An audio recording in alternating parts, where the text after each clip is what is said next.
Thank you for watching, liking, commenting, sharing, and subscribing right now. We're going to begin with the art of the interview with Warren Etheredge. So, Warren, please.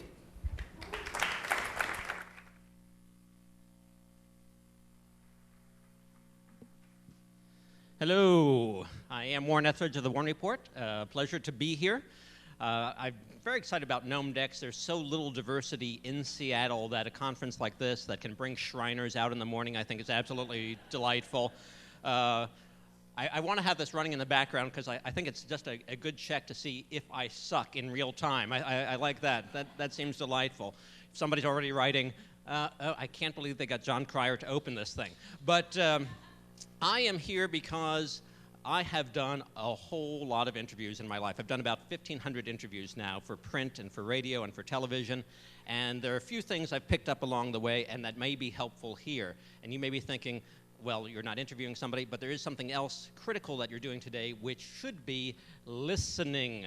Listening. And if there's one thing to take away from anything we learn, it is that you need to listen better. People do not listen well. So if you can actually ignore the screen and hear what I'm saying, you're really on to something. That's a great start. I go down to the festival and conference in Austin every year, and I interview a bunch of different people. Mike Judge, King of the Hill, Oliver Stone, David Miltz, the creator of Deadwood.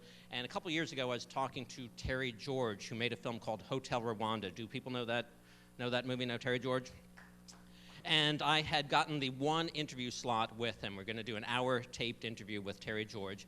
And this nice young lady from the University of Texas begged me, it's like, I need to talk to Terry George. I need to interview him. I have to. And it's like, okay, I will give you 15 minutes of my time because I like to give back to the community. That's what I do. I'm just gonna give back to you right now. So she took the first 15 minutes of my interview, and I got to watch somebody else interview someone, which was a very rare treat for me because normally I'm just listening to myself and listening to the guest. So she sits down, and she has a clipboard with her, and she has her questions prepared. And she's going through these things, and it's softball, moronic question, one after another. And finally, Terry George throws her a bone and tells the most horrific story about his experience of seeing the calcified human remains of thousands of victims in a cave while he was researching Hotel Rwanda. And I thought, wow, and I'm listening from a distance, and I am just, my breath is taken. He gets through this whole thing, and she says, so, what's it like working with Joaquin Phoenix?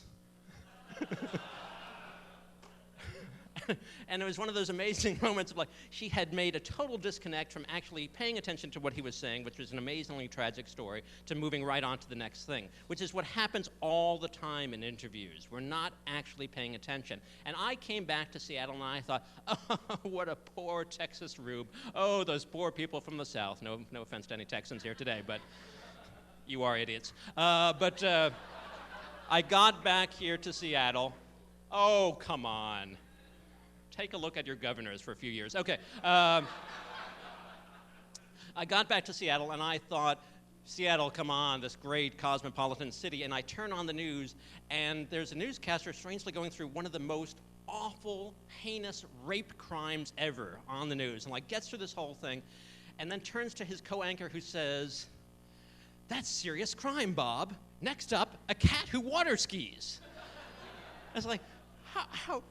That's not a segue. That is not a segue. That's serious crime. That doesn't work. So the number one job is listening. And I know it's hard in a conference where everybody has their laptops open to actually listen, but that is the most important thing you can possibly do. Next thing I always try to do in an interview is that I do not bring or prepare a single question to the event. And the reason I do that is because what is the purpose of an interview? What is the purpose of any sort of conversation? What are you trying to get out of that? What you should be trying to get out of that is information. You should be trying to learn something. If you're not trying to learn something, then how can anybody who's reading you or watching you learn anything from the process? What happens more and more out there is that we have become so adept at trying to get people to fit the stories we already have in our heads. We want them to say what we expect them to say.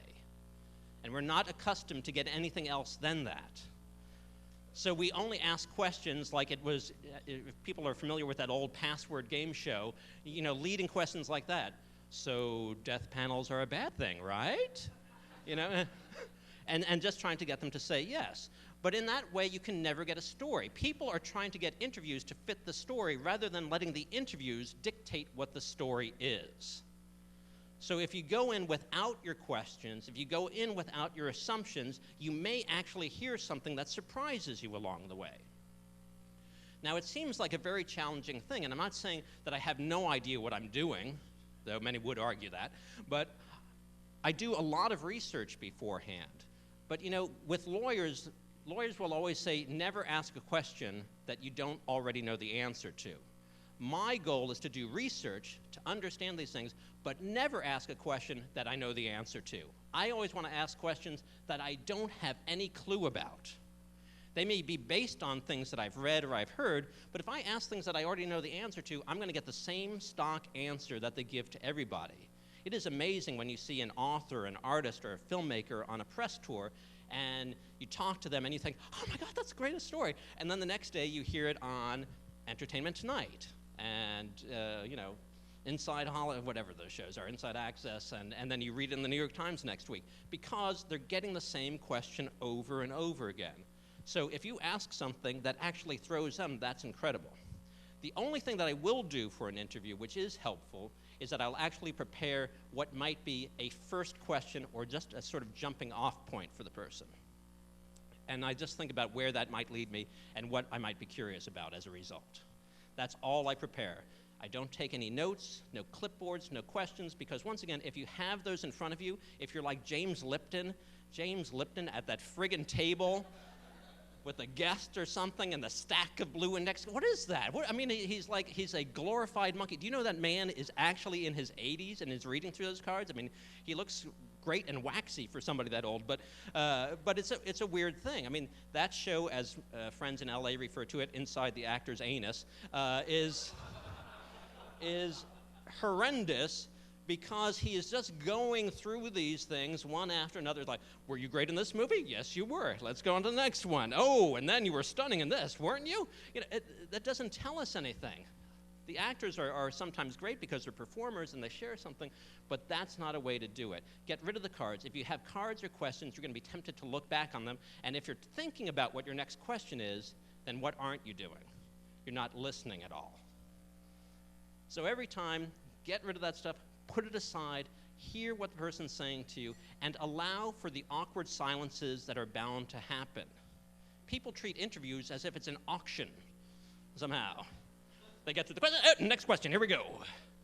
And you're just running on to the next thing, there we go. And you can't possibly take it in. And if you actually stop for a moment and you let somebody get to the end of a sentence and you get to that period and you don't ask another question and you let the room go silent for a second, that's when you're going to get your real information.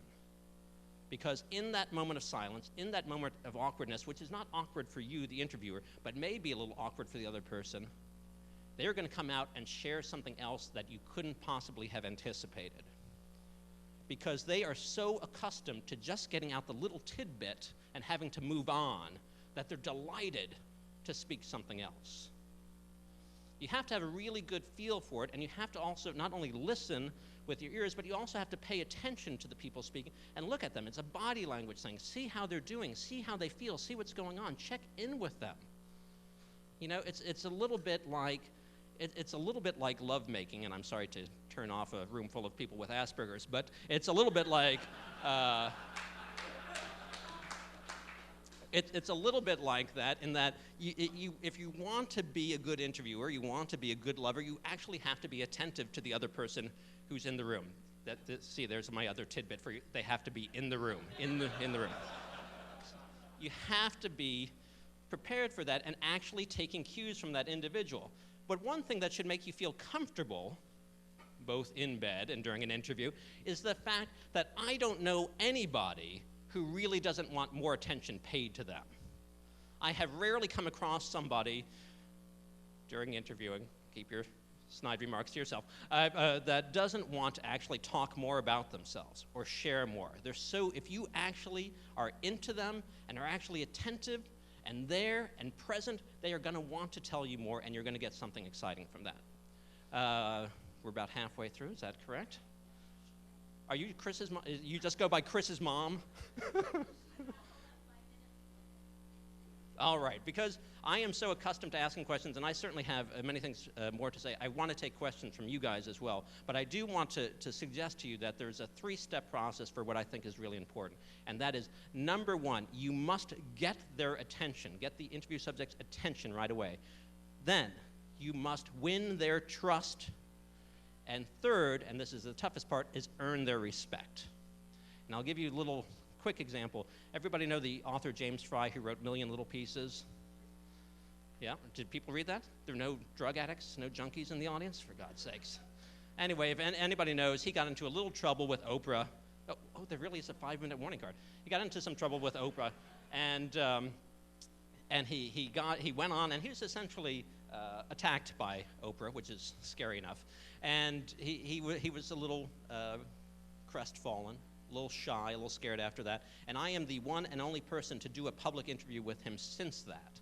But leading up to it, it took a lot of reassurances to his publicist and to him personally as to the fact that I wasn't going to go after him over the same issue.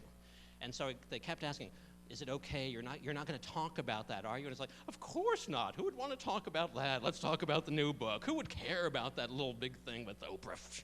I don't care. And then I told them everything. And then I got to the event, and I realized there's no way that I couldn't possibly ask him about the fact that he was, smacked down by Oprah in one of the worst ways imaginable on television. And he was really shy before the event, really nervous. And I thought, what am I going to do? And I sat down, and I realized I have to say something at the beginning, or it's ridiculous. And I'm going to have to test to see how he's going to respond to this. So his new book was a piece of fiction. It was a novel. And in between, there were some factoids that he put in. And so I asked him, I said, James, writing a novel, writing a book of fiction, were you scared to throw little bits of the truth in there? And his response immediately told me, one, I got the question out of the way. Two, I could see him lighten up instantly, and he was able to respond to the situation in the manner that he wanted to, not in the way that he was forced to. He got it out of his system, and he knew that the environment was safe from then on. And that was a great thing. And as we went along, asking questions and sharing a little bit about myself as well through the process, he understood that I'm not there to attack him, I'm there to learn from him, and that there is a respect I have for him and a respect he can have for me. And that takes a while, but you have to invest yourself personally. You are not there as a recording device. You are there as another human being trying to make some actual connection. Okay, so now I probably have about 3 minutes, Mom. Do I have any questions from the audience? Yes.